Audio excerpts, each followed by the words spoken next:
DKI Jakarta, APPBI DPD DKI ini terdiri dari kurang lebih 95 pusat belanja. Dan selama 2 minggu ini memang ada kenaikan yang cukup signifikan untuk pengunjung yang datang ke pusat belanja. Ini juga disebabkan karena sudah mulai diizinkannya ini anak-anak usia 12 tahun untuk masuk ke pusat belanja, tentu dengan pendampingan orang tua ataupun orang dewasa yang sudah divaksinasi. Jadi dengan menggunakan aplikasi Peduli Lindungi. Nah, ini rupanya juga minggu lalu ini sebagian anak-anak yang sekolah online itu sedang libur. Jadi kami melihat ada suatu kenaikan yang cukup lumayan sehingga rata-rata minggu lalu kami hitung untuk traffic di pusat belanja DKI sudah mencapai kurang lebih 42%. Jadi ini juga suatu tanda yang cukup mengembirakan.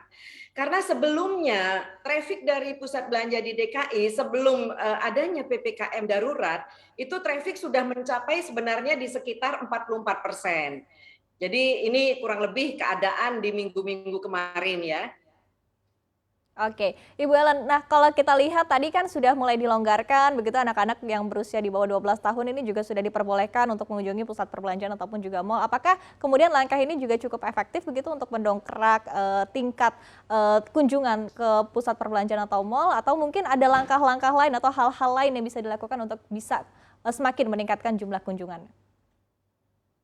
Ya, benar. Jadi dengan diizinkannya anak-anak juga mulai memasuki pusat belanja, tentu orang tua juga mendampingi. Karena ketika tidak diizinkannya anak-anak masuk ke pusat belanja, orang tua juga stay at home ya. Jadi juga menemani anaknya, tidak mungkin ke mall sendirian.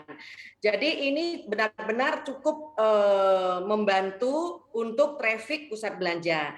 Apalagi sebenarnya bioskop juga sudah diizinkan buka saat ini, di mana diizinkan 50% untuk pengunjung ke sinema.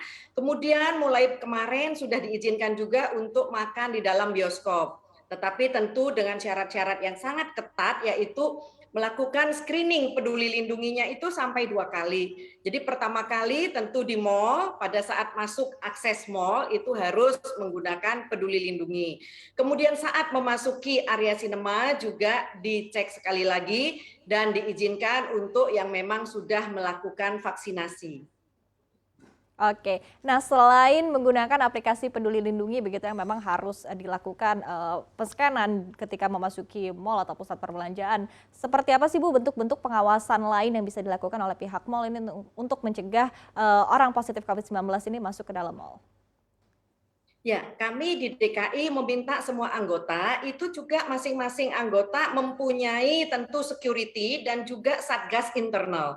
Satgas internal ini berfungsi untuk beredar terus di pusat belanja dan mengingatkan bila mana ada masyarakat yang mungkin tidak memakai masker atau memakai masker dengan tidak sempurna, di mana sebenarnya prokes standar itu tetap dijalankan, pemeriksaan suhu, kemudian juga mencuci tangan atau menggunakan hand sanitizer, dan juga syarat wajib adalah masker.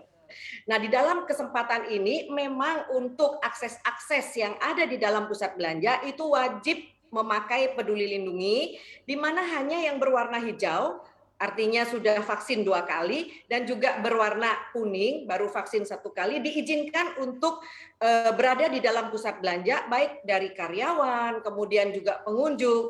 Jadi ini wajib. Dan ini ternyata keputusan ini menurut kami sangat baik, walaupun memang pertamanya banyak mungkin yang masih belum fasih menggunakan Peduli Lindungi, namun kesininya sekarang kami lihat semua juga taat sekali, bahkan para pengunjung mengatakan, kami sekarang merasa tenang ataupun merasa nyaman, lebih tenang, lebih aman masuk ke pusat belanja.